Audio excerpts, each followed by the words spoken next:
Yep.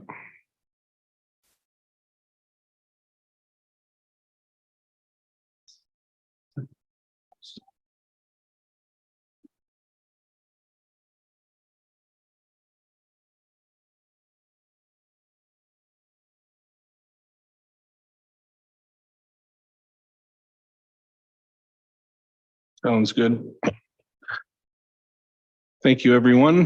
Welcome to the Committee of the Whole meeting tonight, Tuesday, October 17th, here in Council Chambers in beautiful Beaumont.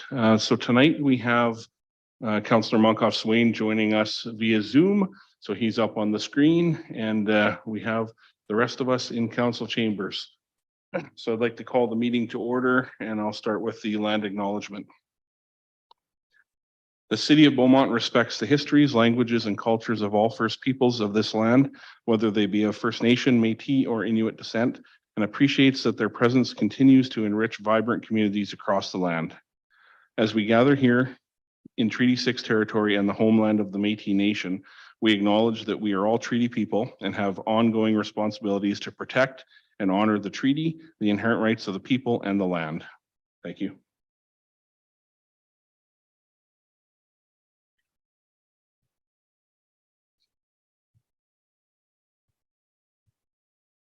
Now we'll move over to the adoption of the agenda. Is there a committee member willing to adopt the agenda, please? Or move a motion to adopt the agenda? Councillor McCook. I move that the October 17th, 2023 Committee of the Whole meeting agenda be adopted as presented. Thank you.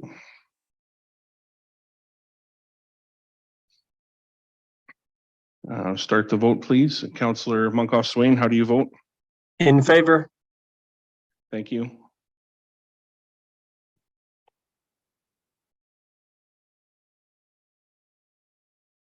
And that passes unanimously. Thank you. Moving on, looking to adopt the minutes.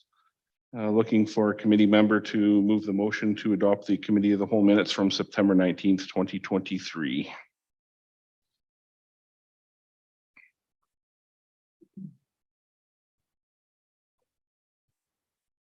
Mayor Denlock. Thank you, Mr. Chair. I move that September 19, 2023 Committee of the Whole meeting minutes be adopted as presented. Thank you. Thank you.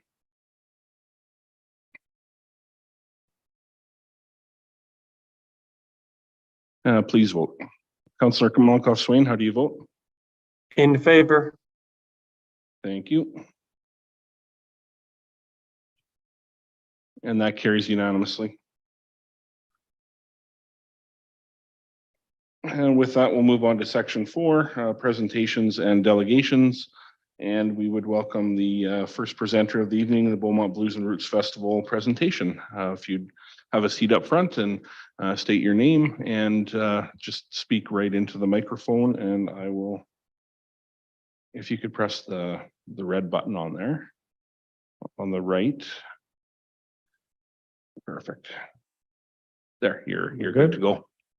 Thank you very much. Over to you, Jeremy.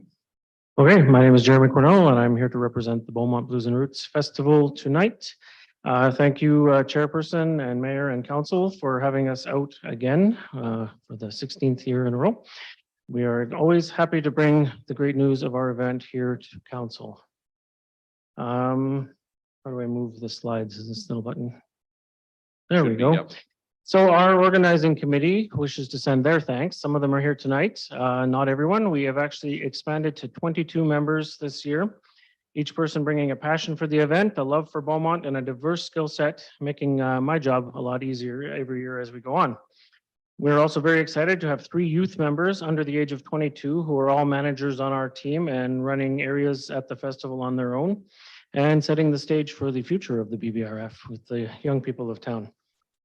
We've added some people in key roles this year, including safety and security lead and vendor management and many others. We're putting people in areas where they can excel. I want to say that this is the most high-performing and passionate group of people I've ever had the pleasure of leading in my lifetime. And the best part is that we're all enjoying the work that we do, which is great, because it doesn't feel like work sometimes. We're going to go through some of this stuff pretty quick because we've seen it all before. This is some basic reasons why the BBRF is important. I just wanted to touch on some of the intangibles. Mayor Daniluk mentioned this in his presentation this morning, the vibe of Beaumont and the vibe people get when they drive through Beaumont. That is something we've been hearing for 16 years countlessly, is just the vibe of our city and of our festival. You can't put it into words, you can't explain it, but we get that a lot as well. It's just, we have a great vibe, and that is what sets us apart from many other music events and festivals in the capital region. Over the past few months, I've had the privilege of talking to lots of residents, and it's been amazing to meet so many people in town who've at one point or another volunteered or attended our festival. And there's just been nothing but so much gratitude for them for bringing this event to Beaumont. I really feel like we are truly building a community within our community with this event. The return from COVID was challenging. Like many events, we struggled to bring back our audience, create an environment where people feel safe and return to our pre-COVID levels. Added to that are economic challenges facing Albertans, rising costs and supply chain issues. We've certainly faced our share of struggles as a volunteer nonprofit board, but we were pleased to welcome over 5,000 attendees in 2023, which is not quite back to where we were before COVID, but it was definitely a big step forward. 2,500 a day, and it was great to see. So some of these benefits, we've talked about this in previous presentations, just talking about all of the benefits of the festival that brings to our community. You guys have seen this and read it, so I'm not going to read it again for you, but it's something that we take great pride in, is some of the social and financial impacts that we have on the community, I mean. Economic impacts, of course, people returning to Beaumont after the event is key, and just the total uptake that weekend for local businesses, of course. And we are also proud to support a lot of, well, wherever we can, we support local. So these are just a few of the places where we've invested our funds to buy supplies and feed people and just do all of the things we need to do as a festival to take care of our volunteers and our patrons. So we are happy that a lot of our revenue goes back into the community through these local businesses. And we've talked about this last year as well, just why the City of Beaumont contribution is so important. It's just really the financial commitment that solidifies our partnership with Beaumont and solidifies Beaumont's commitment to the arts and arts funding, which is really great to see the uptake of that in the last few years. And concerns from 2023. A few minor things. One was the lack of presence by the City of Beaumont at the event. We've been very fortunate the last few years to have a City of Beaumont tent and representatives there representing the city. We bring people here, and we'd love you guys to give them a reason to stay and show them what this town is made of. And unfortunately, due to scheduling and a number of issues, that wasn't possible this year. So we're hoping to see that return for future years. We had some bad weather, which impacted our revenues and attendance. And we had some debt from our COVID years in 2022, as well as some legal issues from the past that we were still paying down. I don't have a slide. It didn't make it in here for the positives, but there's a lot of positives. So let's talk about some of those. There's a lot of good news this year. I already mentioned 2,500 people a day attended the festival. We saw an increase in local attendance, more Beaumont residents attending as a percentage than we have in past. And it's great seeing families who've been attending since 2008, and now their kids are young adults, and their kids are coming with their friends, and the parents are still coming. And it's just become a staple in our community. We had 0 security issues this year. We've, as I mentioned, adopted a security manager this year. He really took care of things and really built up a good relationship with our local law enforcement and peace officers. And they had a great presence on site, so that kept things in check. Even with a reduced budget, we were able to leverage our excellent relationship with Canadian booking agencies and our longstanding reputation for treating our acts very well to attract some amazing performers for this year. It's great that a lot of major Canadian acts want to play in Beaumont because they've heard about our event and how we treat people.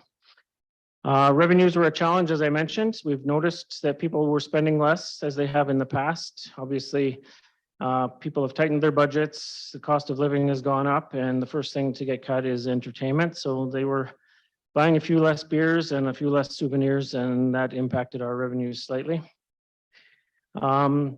Our overall official year-end numbers are not published yet. That's why they're not in this presentation. We have 90 days from our year-end to get that all sorted, and we're still working on that. But just to give you kind of a high-level overview, just looking at 2023 on its own, we had revenue and expenses that came in right around the $250,000 mark, which actually leads to about a $20,000 profit. Pre-COVID in 2019, our budget was $350,000. So we've made a conscious decision for 2023 to cut our expenses by 30% just due to economic conditions and just the trends in the industry. And I'm pleased to say that that was successful because our revenue and expenses came out pretty much on par. Unfortunately, as I mentioned, we're still paying down some previous expenses from 2022, so that profit was ate up in a pretty big hurry, as well as some additional funds. In essence, we're still playing catch up from 2020, 2021, and 2022. And just as a reminder, when we were shut down in 2020, we had a number of contractual obligations, which required lengthy legal work and fees to settle with some of our performers. And so we're still dealing with COVID. It's not off our backs yet. 2024, we are hoping to see a continued increase in attendance and return to our pre-COVID numbers, which would be about 3,500 a day instead of 2,500. We're continuing to build new long-term partnerships. We've had a great partnership the last few years with the land development and with Homes by Abbey, and they're out on our sites and promoting Beaumont and hopefully getting people to consider moving out here. We've been working on a rebranding to be known simply as the BBRF Music Festival because it's easier to say and because then we get a lot less questions about, oh, I don't like blues music, and well, we do a lot more than that. We have all kinds of music and we're very proud of that. Our festival is scheduled 1 week later next year, which will hopefully catch a little more sun and a little less rain. So the June 21st, 22nd weekend is what we are planning for. And we are working to find ways to manage any potential weather issues and protect the site. The rain makes the grass soft and vehicles driving on it, it caused some damage this year, which we are hoping to work closely with admin to try and find ways to mitigate that, because I know it's an issue for Canada Day and other events in the park as well. So in closing, I just want to say thank you for having us here, and we consider this year to be another BBRF success story, and we'd like to share that with you. We believe that as Beaumont continues to grow and attract visitors from surrounding areas, that this event will remain a signature event for the city. In the live music and festival communities, there's already many who associate Beaumont as that city with the music festival, and that's something that we're very proud of to hear when we hear it out and about all across Canada, really. And we hope to continue our great working relationship with the city and return to, as I mentioned, some more involvement with the city for future events. And that pretty much sums it up. Great, thank you for your presentation. And am I remembering right that you do the lineup announcement at the Halloween get together? Is that still a thing? You know, that's in the new year. Oh, in the new Early year. yeah. Okay, so we have to wait a while longer. You gotta wait. Right on. You didn't say get your tickets early, get your tickets now, so I'll save that for you. Any questions from members of the committee tonight for the presenter? Councillor Moncoff-Swain, anything from you? Councillor Barnhart. Just have one. You mentioned the year end is 90 day, like you don't have to put in the financial outcomes until 90 days after, but is it after the event or is there another date that is? Our year end is September 30th, so we run October 1st So to September it's after 30th. your year end, Yeah. then it's 90 days after that, so around November, December. The end of the year, yeah. Kind of before And does the- that generally get shared maybe to the administration? Does council see the detail of that accounting? We do provide that, but I mean, it's something that I think council would benefit from seeing what the Yeah. costs are, because we have no idea. At least I have no idea. yeah, typically we do this presentation a little later in the year, but we were requested to do it now because of Well, budget. I'm and just things thinking like with that. So, budget time and everything yeah, coming. so it would usually be we a have good those idea. numbers by the time we do this presentation, but once we have that all finalized, we will certainly submit it through the proper channels. So you guys I can get think a it would be copy. good for you and good for us if Yeah. we could see what that actually was. Yeah, absolutely. Because I have no idea what it costs, and some of the renowned performers, I'm sure, are costing more and more every year. So we don't deal with, at least I don't deal with that very often. So it would be helpful to see that. Yep. And I was glad to see that the mitigation of the ground, because I know that was one of the issues after this year with the rain. It was difficult. So good to see that's in your plan for next year. Yep. Thank you. Great. Thank you, Councillor Barnhart. Any comments from others? Councillor McCook? Thank you. Councilor Barnhart kind of covered mine, but first, I think it's just fantastic to see all the local businesses that you guys support. And I think that really speaks to, as you said, the vibe and community kind of feel of Beaumont. And it's because events like yours that support locals. That's important. Just a couple questions. How do you calculate the $5 million injected into the local economy? There was a formula that we worked on back in 2014 with the city's accounting department. I don't have it in front of me, but okay. it's basically X number of people generating X number of dollars. And we went on the conservative side, and that's over 16 years. So that includes the money we put into the community directly, like of our $250,000 budget. There's a good serious chunk of that goes right back into local businesses here in town, and as well as what people spend when they come through town and that sort of thing. Yeah. Perfect, thank you. And then you also highlighted that BBRF builds awareness of diverse cultures and identities. For some people who may not have been, can you just give a couple examples as to how BBRF does that? Yeah, we're very proud of the fact that over the last 10 years, we've really been focused on initiatives to support women in music, Indigenous performers and speakers, and other communities as they come up. So we try to make this an all-inclusive event, open to everyone, and make everyone feel safe and welcome at our event, and provide opportunities for different groups on the stages as well. So Perfect. Thank you. Well, your event is always a highlight for quite a bit of people. So we're happy to have it here. Thank you. And thank you for all the hard work from you and your committee as well. Great. Seeing no more comments, or Councillor Monkoff Swain, you're good still? Okay, thank you. Yeah, with that, thanks for your presentation. Thanks for coming in. And yeah, June 21, 22, I checked quick, is on the family calendar, so it's official. Thank you. sounds good. Yeah, Thank you. thank you. With that, we'll move on to item 4.2 on our agenda, our healthcare needs assessment presentation. And I believe our presenters are here. And yeah, please join us up front and state your name, orientate yourself with the clicker, and it's over to yourself.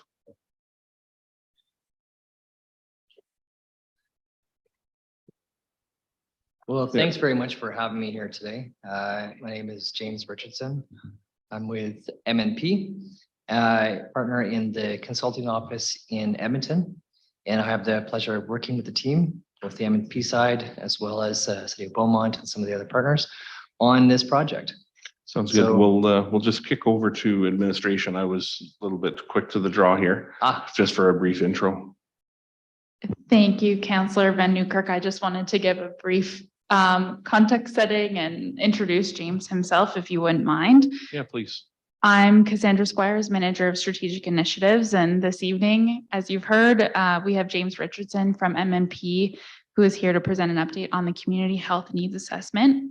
We began this work in September following a competitive request for proposal process, and we'll be launching public engagement efforts next week with a public survey and website that will be live on Tuesday, October 24th. James is going to provide details on what a community health needs assessment is and how they will be undertaking this work, with time for questions from council afterwards. As well, I wanted to point out that we've had great feedback and support from Alberta Health Services throughout this project. They've reviewed and provided feedback on the RFP development, evaluation, selection, all the way to what you'll see in James's presentation today. Unfortunately, given the scope of work and the timeline required to conduct extensive community engagement, as well as the time administration will need to build an action plan based on these recommendations, we will not have this prepared prior to the November council meetings on budget deliberations. So at the next council meeting on October 30th, administration will be bringing forward a report asking council for an extension regarding the previous motion to receive an action plan following the community health needs assessment prior to budget deliberations this fall. MNP is expected to complete their work and submit their final report by the end of February 2024. So with that, I will let James go on with this presentation. Thank you.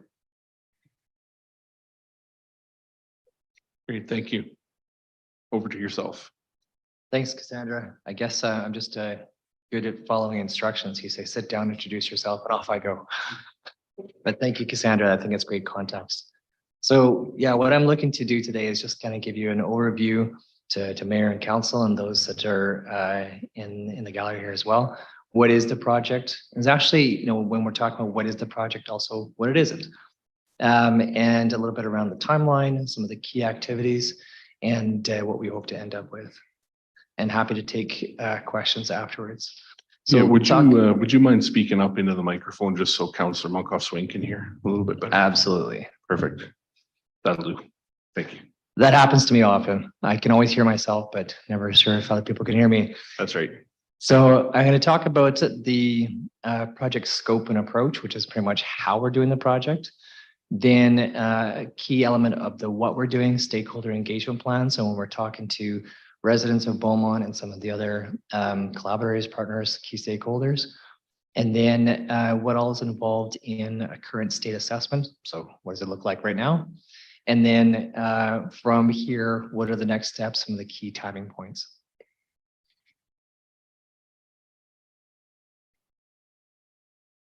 So just a bit of an overview. So when conducting a community health needs assessment, it's really looking at what are the healthcare needs, also priorities, and then often you also will see gaps. So between current states and priorities on needs, we do anticipate getting a lot of wants coming forward, but there is a difference between wants and needs, and that will come through in the process. And we do this in a couple of key steps. So there's stakeholder engagement, so that includes representatives from different segments of the population, also looking at some of the other partners in healthcare delivery and talking to them, and then bringing in some of the other community groups that have a broader swath, whether it's a demographic or certain other groups in the community. The current state assessment, this is really taking an inventory. What do you have right now? What stage is it at? What is it looking like? And inside of that is not just counting buildings and how many people are in those buildings, but also looking at some of the data analysis. So working closely, it's very important that we get to work with AHS, where they can provide some of that data to look at, what are the ins and outs of acute and primary care in the community, looking at some of the EMS statistics to see where that's going, and drawing from some of the municipal services, like what are the number of medical calls that fire services are responding to. As I'm sure you're aware, medical calls from fire departments is a growing trend in most urban centers. And I think it has to be looked at when you're looking at a community health needs assessment. Where does that role fit? How do you make best use of resources? And then once we've done a lot of the data gathering, data analysis, stakeholder engagement, looking at what's coming forward from that, usually in a thematic format, we'll work closely with the project team. This is not about M&P team, go and look, have a bunch of navel gazing whiteboards and all that kind of fun stuff, and then come back with a report. This is a collaborative process. We bring some expertise and some experience to it, but those who know Beaumont best are with the administration team, as well as some of the partners that we're working with that work in Beaumont. So we can look at what did we see, what did we hear, and then what does it mean? And that's where you can land on what are the key findings, what are recommendations to work from current state to a desired future state and bridging that gap.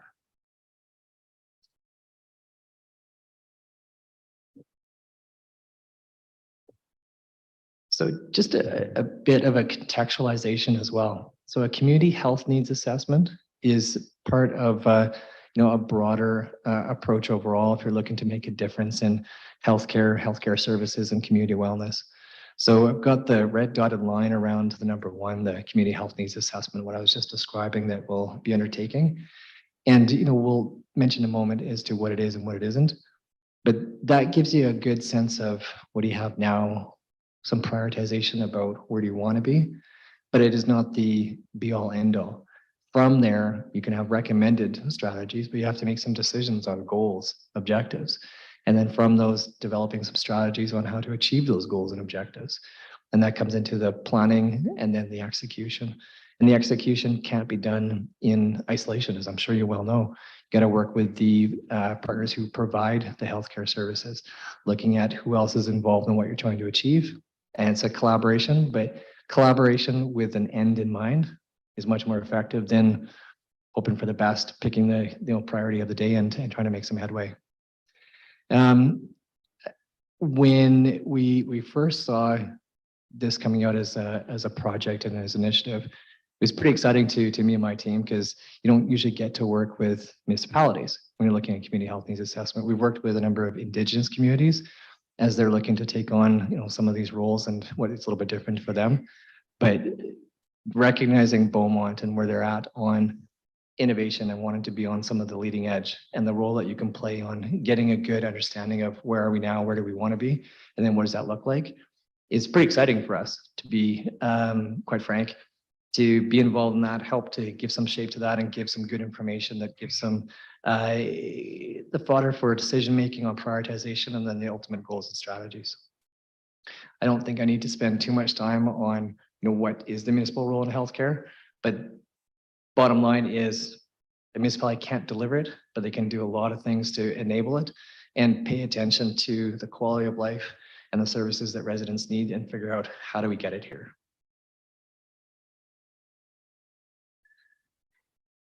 Let's talk a little bit around what it is and what it isn't. So yeah, we're going to get a current state assessment. What's the inventory? What's the asset profile around healthcare and healthcare services in Beaumont? And then, a needs and issues assessment. I jokingly said we're going to hear a lot of wants. Do expect that, but we want to be able to discern from the wants what are actually the needs and issues. Because where you have needs and issues is where you can actually get traction working with the partners that are going to deliver against that. And that, informs a gap analysis. Where are you now? Where do you want to be? What's in the between? And then with that definition of the future state, starting to build an approach to get there. And I mentioned there's the pieces that come afterwards. So what is not? It's certainly not a health service delivery plan. The outcome from this will not be this is exactly what needs to be delivered by whom and where and how. It's certainly not a substitute for program development. And it can't be a standalone solution for the community health improvement. It's a key piece of the puzzle and it's going to help it get you there, but it's not is anything. It's not the silver bullet. It's not going to be that, but it's going to be a good piece in the arsenal.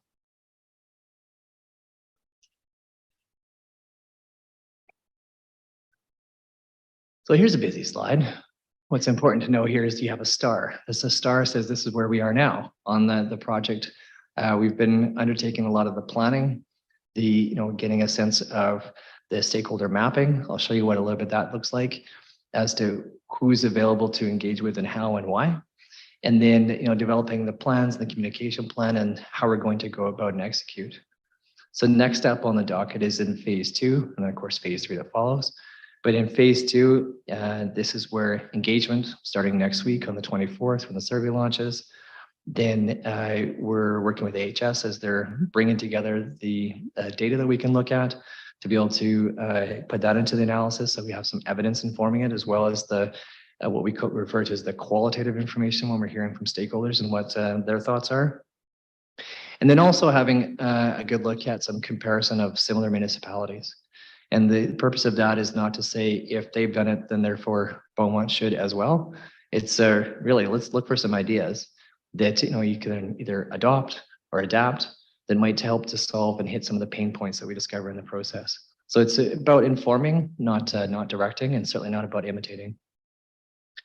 And then inside of that is also some policy review on best practices, consideration for better access to healthcare services. So what are others doing in and around that area to help move that along with the tools that they have available to them?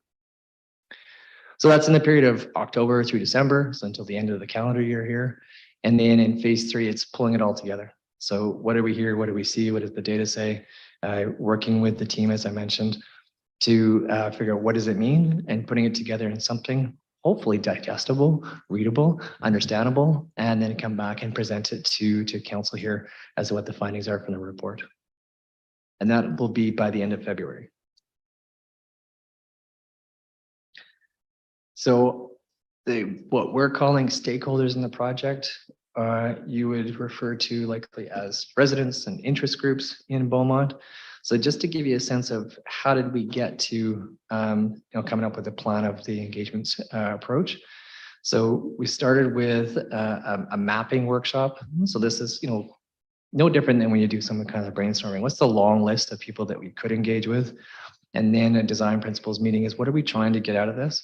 Who's important to make sure that we get their voice and get their concerns and hear from them, and for what purpose when related to the community health needs assessment, and then taking those two components and start figuring out who, how, when should we engage to get the best information and the most chance for those in Beaumont to be able to have a voice and have a chance to speak. We recognize we're also going to hear from people who don't live in Beaumont, but we're working hard to make sure we can separate between the two. It's important to get some of the perspectives. Sometimes someone who doesn't live here has an interesting perspective, but that might be informative as opposed to recognizing a need of residents that are here and will be here for many years to come. So we iterated that plan a little bit, just working with both time, resource constraints, and then trying to figure out, working with the administration team, how do we really make sure that people know about it? Because the consultant's worst nightmare is you set up a survey or you set up a session and you don't get a lot of response.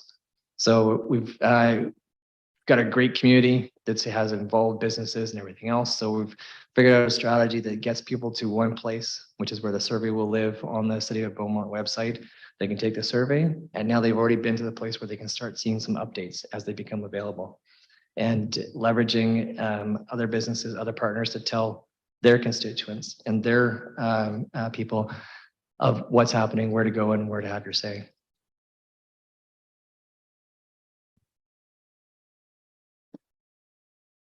Every good consultant has a 2x2. This is a good 2x2. So what we have here is just 2 axes: level of interest and level of influence. So when we took that long list, because you never have enough time and resources to do everything all at once and as much as you would like, figured out how do we prioritize and focus our efforts where we're going to get the biggest and best return. So when we look at those who have a high level of influence, some level of interest, that's in that top left quadrant of involve. So involve, the groups that you see there, this is who we want to make sure that we connect with and have a chance to hear from, whether it's through the survey, whether it's through some community group engagement or in other channels. We want to make sure that those groups are involved. We pay attention to that. In the top right, where you have high level of interest and high level of influence, well, these are people we should probably be working closely with. We want to collaborate. We want to be able to help have their insights and thoughts shaping along the way. Because ultimately, if you look at AHS Public Health, you're looking at the Family Resource Network and some of the other folks that are there, they're going to have a big part to play in ultimately future implementation, future development. So the best change that we can have is the change we do to ourselves. So you involve some of the change makers in understanding, scoping, and seeing what the art of the possible is, and have a better chance of forming some of those relationships that are turned into partnerships in the future. Lastly, we have, we have monitor in the bottom left, and that's just see if anything emerges from there. And then otherwise, we recognize them, but there's probably not a lot of value added in actively engaging, but we'll receive if we hear anything from them. Bottom right is inform. So we've got a couple more of the AHS groups there. making sure that they know of the project, what's happening, what's the timeline, what are some of the outcomes. And we can do that through the AHS partners that we're collaborating with, making sure that their colleagues are aware. Again, all some of those puzzle pieces that will likely be on the other side of it when you're looking to develop and implement actual plans. So that's kind of the stakeholder mapping methodology to make good use of time and be really targeted and get the right voices, the right engagement, and the right involvement along the way in this project.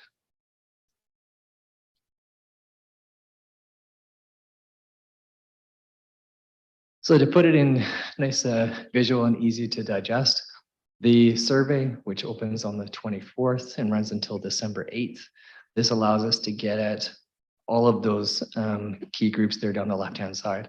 And that includes council. We haven't made a demographic question in the survey saying, are you a council member? Because from a data analysis point, that narrows my N value down to 6 or 7. Then I know who you are. What I really want to know is, as council, you can respond to the survey because you're also a resident and you have that perspective as well. And then, you know, some of the other groups, we are able to ask them, do they want to self-identify as one of those groups? So you can segment some of that information and see what's more important in one particular group versus another. And to get council perspective, because that's important too when we're talking about shaping a community, what some of the priorities are and how that intersects with the longer term plans. That's on the week of December 4th. And we'll come and have a specific session and a workshop with council to work through some of that. So we'll facilitate that. We'll talk through some of what the possibilities of hearing what you're seeing to bring that voice into it. But that's in a workshop format so that we can say council said, not councillor or mayor or anything else. And then lastly, you have the external community groups, also known as small group engagement or focus groups. So we've got a series, there's 4 there that we plan to engage with through the months of October and November. So setting up sessions, a combination of in-person and online, depends on which group it is, to be able to work with and following some of the surveys, which typically what we like to do. So when we have some of the 65% said, somewhat agree.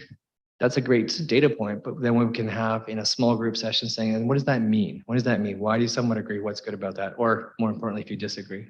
So getting some of that information from that process.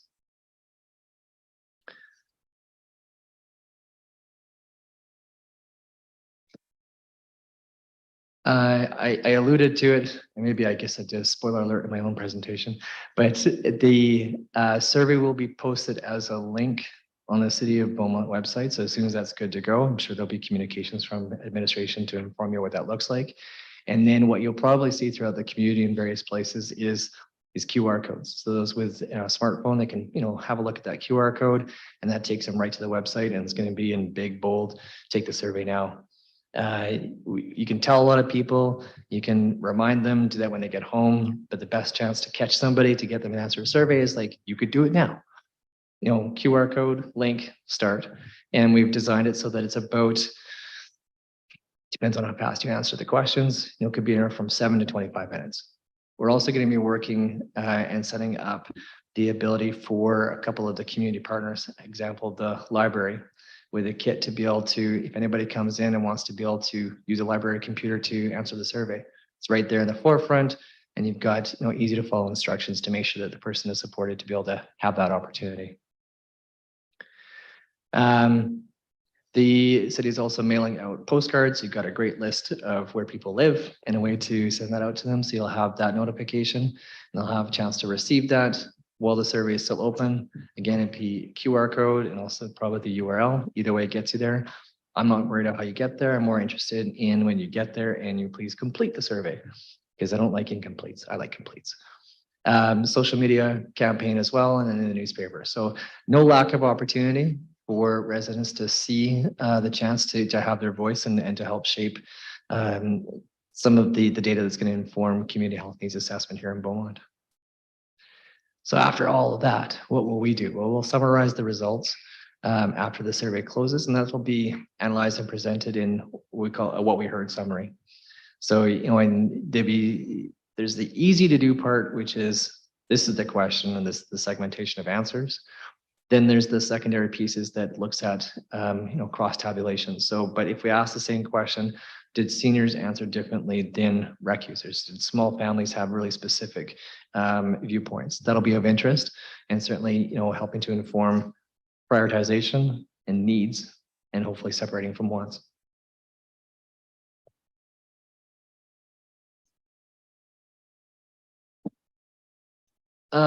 Just a bit more detail of what I talked about there a little bit at the beginning.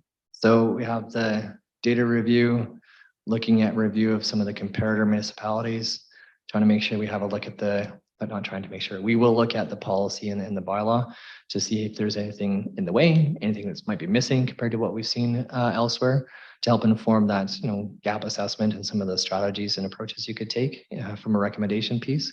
And then we'll put it all together into the community health needs assessment report.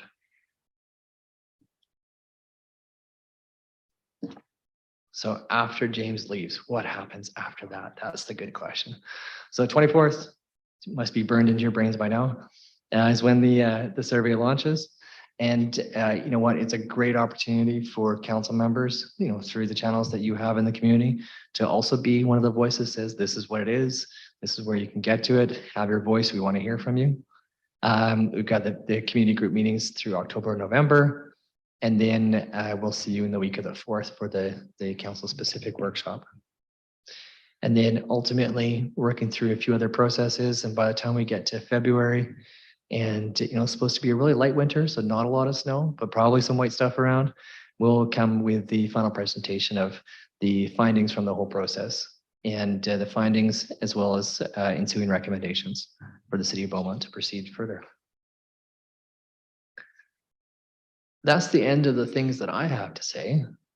Turn it back over to you, Mr. Mayor.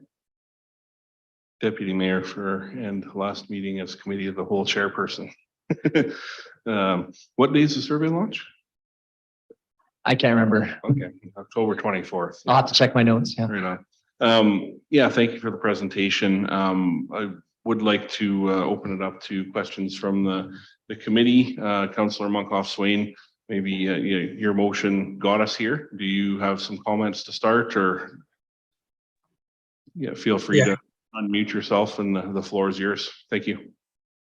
Thanks, Steve, and thanks for the presentation. So my goal in all of this, when we put the motion forward, I understand that this view is much broader than this, but really the primary motivation was to look at how do we collect enough data to be able to share and attract, basically frontline community health programming. How do we, primary care being that focus, how do we attract a developer to build a facility that's going to attract the doctors, imaging service, et cetera, that we need here in Beaumont. I really appreciate the presentation. Talked about scope. I'll dive into that in a second. But I guess my first question, and Cassandra, unfortunately, you're the only voice I heard, so I'll put you on the hot spot, but feel free to pass it off. You talked about the fact that we're not going to meet the deadline that was asked of us. Could you just explain the process? So we passed this in March. Just provide some color around the RFP process, how long that takes, and why we're now kind of hitting a February timeline, obviously post budget.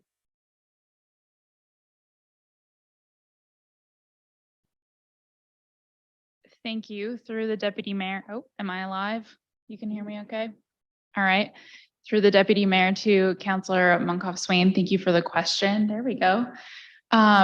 Yes, it did take us a bit of time, I would say, to get out the RFP, and that was primarily due to the fact that administration was trying to work with Alberta Health Services to secure them as a partner and to be able to provide us some guidance and advice throughout this process. I would say that that took a bit of time, but we are very lucky to have them working with us on this project, because as administration, we are not healthcare experts or professionals in that field. And so we've been really benefiting from their advice on the RFP process as well as throughout this project. And so we awarded the contract in, I believe, the end of August. And while we've been doing this stakeholder mapping, you saw there was quite a number of stakeholders listed on that map. And to be able to engage with the number of people that we're hoping to engage with throughout this process, that extended our timelines quite significantly. And so unfortunately, we won't be reaching the timelines set by that motion, but I'm confident that we'll have something at the end of this project that is worthwhile and very evidence informed and informed by healthcare providers as well. Yeah, thanks for that. And exactly the answer I was looking for. And, you know, the community is desperate for this, but this falls under the category of doing it right, as opposed to doing it quickly, right? And making sure that we're partnering with AHS, people who kind of know this a lot more than us. So I appreciate that.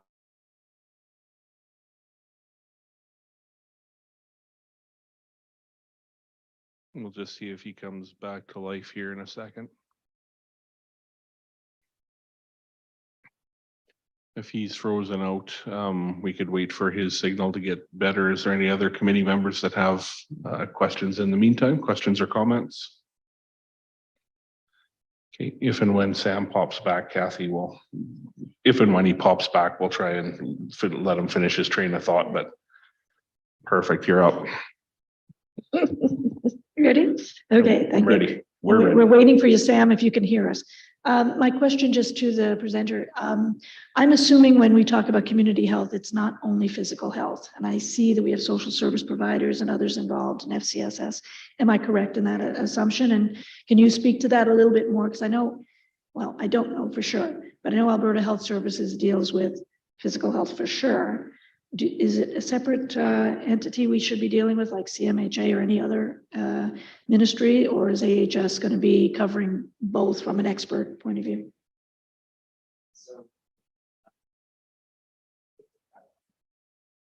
There we go. You're good. Currently, AHS does have responsibility for mental health and addictions, but we're anticipating that some changes.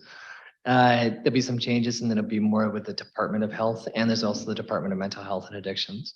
So there's a bit of a shifting piece on the chessboard, but most importantly in the community health needs assessment is to figure out what do we have, what are some of the needs, and therefore what are some of the gaps. And based on prioritization of those, that's when we need to identify then who are the key players we need to work with to start addressing those gaps.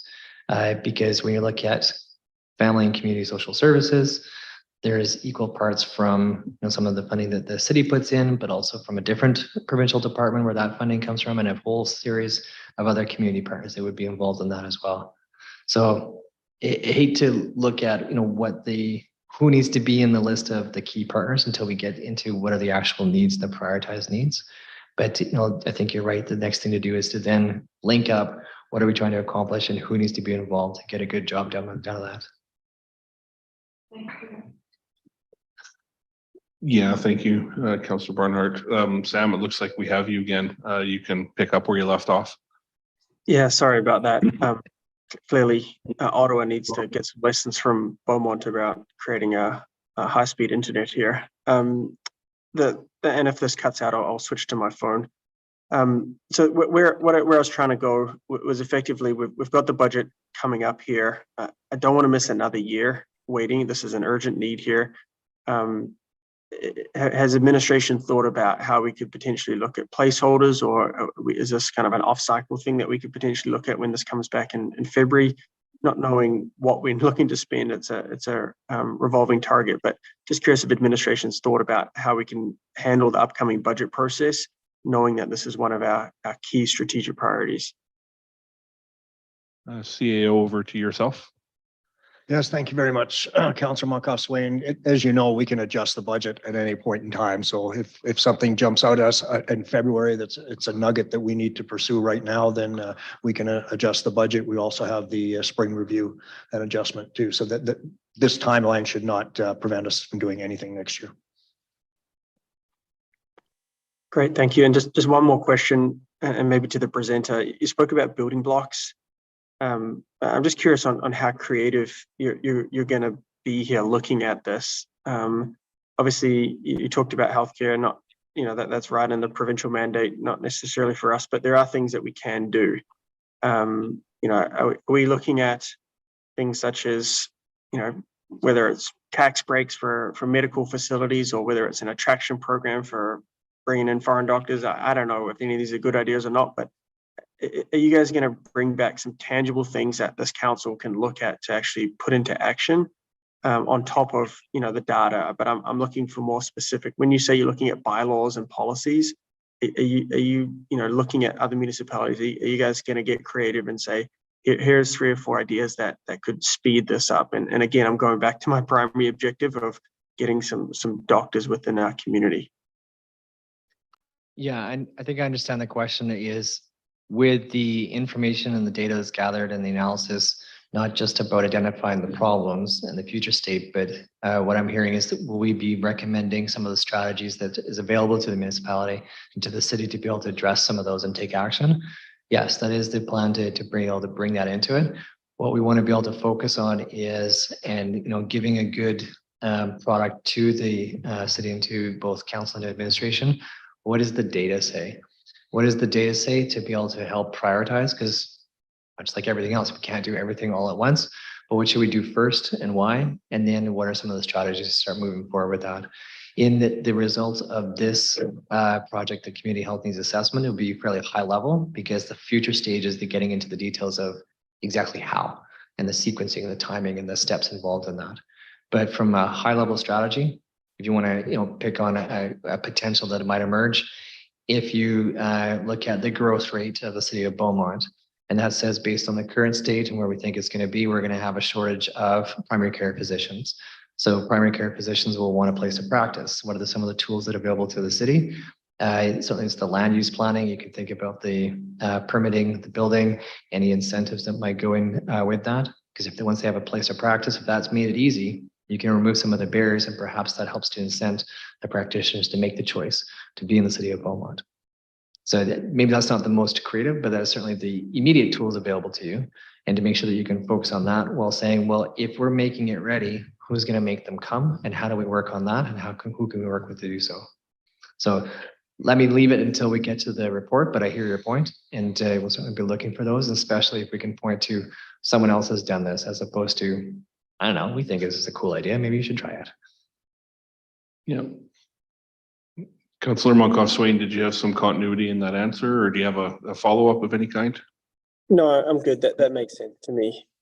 So really looking forward to it, and this is a very creative administration to solving complex problems. So let's get creative and just a heads up that we're going to throw some weird random ideas at you in February and be ready for those. So thanks. Sounds good. Thank you, Councillor Monkoff-Swain. Councillor Barnhart, do you want to proceed with your number 2 or number 3, seeing so you filled the gap for us there nicely? Thanks for remembering, Chair. Good job. Lots of feedback here. Must be an important topic, and it is. Thank you for your answer on the mental health piece. And I can't imagine us doing community health and not somehow that's what we're going to hear is one of the needs in our community. We just know it because there just aren't enough mental health practitioners anywhere. And I don't know what the answer is to that question, but certainly I know it's a gap. Moving on from that, if I may, is just the only other question that's standing out for me right now in the stakeholder engagement, talking about reaching out to the growing families, the young families. Remind me, you may have said it and I just didn't hear it, but how are we going to actually ensure that we're getting to them? They're so busy, they're not necessarily reading our website. I know that. So we need some creative strategies there. There we go. Thank you for the question. And that was a lot of what we spent some of our time on in that stakeholder engagement planning and some of the design principles, exactly that. There are certain groups and segments that we want to make sure that we hear from. So a couple of strategies. One will be when we're talking about the community engagement groups. So making sure that there's awareness through the various channels and the different community organizations to be able to invite them to join. What we've done in other areas too is if we know that we're going to have an opportunity, it's the right timing to entice some of the families, is there something to occupy children that's fun so that the parents of these young families can come in and give us the benefits of their insights. So there is that. In advance of the community groups, when the survey starts, there is a question at the end that says, are you interested in being part of one of these community groups? If yes, give us your information so we can contact you and invite you directly, especially if it's one of the segments of, a family or seniors or otherwise. Shouldn't have shut it off too quickly. The thought just came into my head, and you've probably already thought of this, but schools, is there any way that we can reach them through collaboration with the school board? Again, you don't have to answer that because if you haven't reached out to the schools, it's hard to answer. But that's again where all of the children and the families, most families will be in touch with the school system. So yeah, I believe that's one of the segments of the survey to be able to identify if that's the perspective you're coming from, because we recognize, especially in some of the younger ages, the teachers and administrators have a lot of exposure to seeing what's happening with kids, some of the community health and pieces. So they would be as observers and maybe also a resident, but some of those also might be people who come to work in Beaumont, but have a perspective that they can share. So we do want to make sure we differentiate from observations to resident, identified needs and priorities. good, excellent. Thank you very much. Look forward to the results. Councillor McCook, you're up. Thank you for being patient.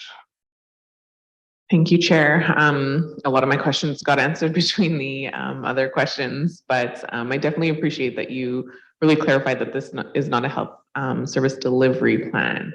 As a municipality, that is obviously not fully our role.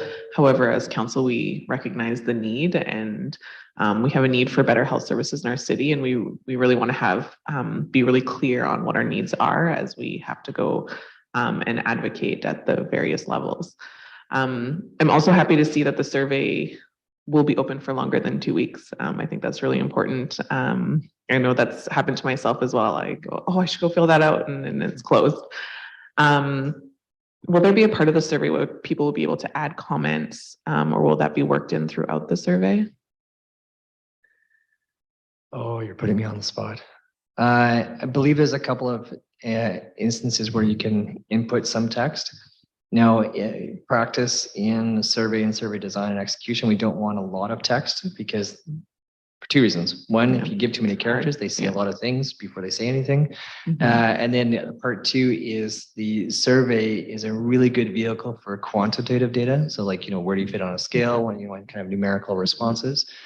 Less of a great tool for, the qualitative and, short bursts of information, which is why we're pairing it with the community group engagement. Optimally, we'll have, some of these data points coming forward from the survey, at least if it's in progress, to be able to find out what does that mean? Tell me a bit more about that, as opposed to it's somewhat agree. Okay, thank you. Yeah, I think those community focus groups will be a really key point to try and get some of that additional information back. To Councillor Barnhart's point as well, with kind of reaching some of the young families and newcomers and stuff like that. Do we have any plans for people, who maybe might have language barriers or anything like that? There's been in the communication planning, so working with some of the community groups that work closely with newcomers or those with, where English is not their first language, to help and provide some of that support to respond to the survey. So whether that's, sitting beside or an intermediary, there's no plans for us to create a survey in multiple languages. It is in English, but making sure that we're building that awareness with those groups that would be directly connected to make sure they're aware and can provide that support to give the best opportunity for all of those voices to come in. Okay, perfect. Thank you. And yeah, I just want to reiterate to Councillor Monkoff-Swain's point, I think really what council is looking for as well is getting some of those innovative ideas and seeing what other municipalities have done to really kind of push these things forward, especially to the community health point as well. That's something that's really, as far as mental health goes, really impacted our community as it has many. So we're really looking for some fresh ideas around that. So looking forward to this. Thank you. Yeah, thank you. A few of my thoughts have been covered already, I guess, but you know, for myself, you know, you see me digging back here, here's our strategic plan, and here's two second committee of the whole meeting in a row where I pull it out and say, you know, the second aspiration we have is healthcare services that meet the needs of our growing population. And that's why we're here. And that's why Councillor Moncoswain put the motion forward. And these are the things that council is not blindly looking to do, but you know, we need to do this in an informed manner. Hence the line of questioning around, you know, budgeting in February, innovative ideas. It's important to look around us to see what others are doing and to do that scan. But for me, I'm really looking at a made in Beaumont solution here. You know, anecdotally, there have been packages of buildings and doctors that have been proposed for Beaumont in the past. And, you know, those ideas have came and went for whatever reason. But, you know, we really need to package that together with some ancillary services. We need to talk broadly with the, you know, all of the companies who have the machines, you know, in Beaumont right now. I think there's 2 seats, and if I sit down, I take them both up to give blood in this community, and that's just not acceptable. You know, we can't be there. We have to elevate ourselves way beyond that with what we're doing here. So, you know, that's kind of where my head's at.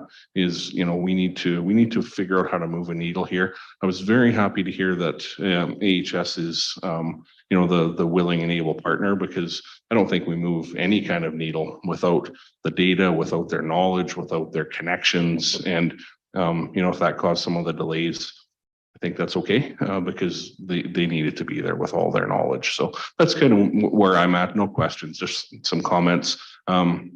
Appreciating the update, you know, and looking for, you know, some, you know, creative solutions that utilize the, you know, existing knowledge and infrastructure that we have in Beaumont. So, Mayor, over to you. Hey, Mr. Chair, appreciate that. Thanks for the presentation. Most comments have already been outlined by my previous colleagues. I won't go into any more detail than that, but I do want to encourage the fact that we are going to have a proper assessment done as opposed to reading the timeline for budget. Disappointing amount of budget time, but having the project done properly is keenly important to this council and the administration as well too. And I know you're keenly aware of getting this properly done, which is very encouraging. AHS has been on board, which is Councilor Randuker mentioned a moment ago. It's key. We were talking to AHS a number of months ago about this project, and they're very much on board with the idea, and I'm glad they're participating as wholeheartedly as well. One last quick thing as well, if you don't mind, is that I know in the stakeholder engagement plan, residents, social services, and down the line here, I'm sure you're aware of the seniors. There's a 50+ club here in Beaumont, about 265 members. Please engage them. If you don't, are not aware of them, if you are aware of them, that's great. But don't call someone who's 50 a senior. They don't like that. It's 50+ club, but there are category in the senior area. So thank you, Mr. Chair. Appreciate that. Great advocacy, great message. Yeah, well, thank you very much for the update tonight. I don't see any other requests to speak. Councillor Moncoswain, one last time for you, or you're good? Okay, right on. Yeah, thank you for the update tonight, and we appreciate it a lot. Look forward to February and, well, survey on October 24th. And December. And December. You might have some more friends around the table, and then we'll come see all of you. Perfect. Look forward to it all. Yeah. Okay, thank you. Thanks. Okay, with that, for the committee members here, we'll take a break here. We have a couple of timeline issues around a little bit of food and beverage to keep us rolling, and then we have our next guest at 6:30 here tonight. So with that, we'll take a break and catch everybody live back soon. Thank you.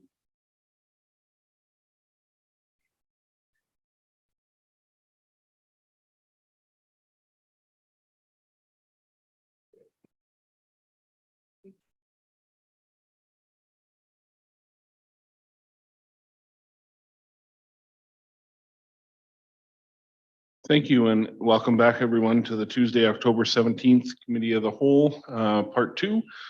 We resume this meeting at Section 5, which is Councillor Inquiries. Right now, there are 3 Councillor Inquiries that are presented for information only. Do any councillors bring any other inquiries for this evening? And none from Councillor Moncoswain. So seeing none, we'll move on to just a quick comment from the mayor here. Thank you, Mr. Chair. I just want to congratulate you, Steve, on your term as deputy mayor, your second time doing this, and it went swimmingly the last 8 months. Very well done. Thank you very much for your work on this. And I just want to congratulate Councillor McCook, who will be our next deputy mayor. We do every 8 months, we rotate our councillors through the deputy mayor's chair, and the primary responsibility is the COTW meetings, which you've handled very well. So thank you for that. And Kat, you're up next month. Thanks, Steve. Big shoes to fill, literally. Okay, enough of that. Section 6, closed session. Is there a council or is there a committee member willing to move a motion to move us into closed session, please? Mayor, you're up. Thank you, Mr. Chair. I move the council went to closed session at 6:34 p.m. pursuant to the Freedom of Information and Protection of Privacy Act, Sections 21 and 24. Thank you. Sounds good. And just start the vote on that one. Councillor Monkoff Swain, if you can hear us, please let us know your vote. In favor.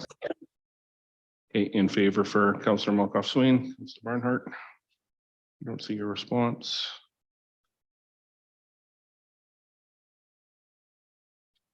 Thank you very much. Closed session, that passes unanimously. Thank you. We'll just reset the room a second and we'll move into closed session.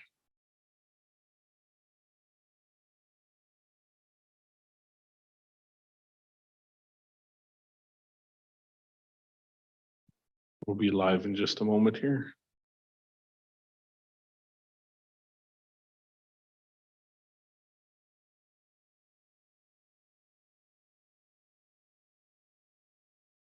Welcome back to the Committee of the Whole for Tuesday, October 17th, Part 3. This is a very quick piece. There's no motions or business coming out of camera that needs to be voted upon. Therefore, I'll move to Section 7, which is adjournment of the meeting, and declare the meeting adjourned at 7:10 p.m. Thank you very much.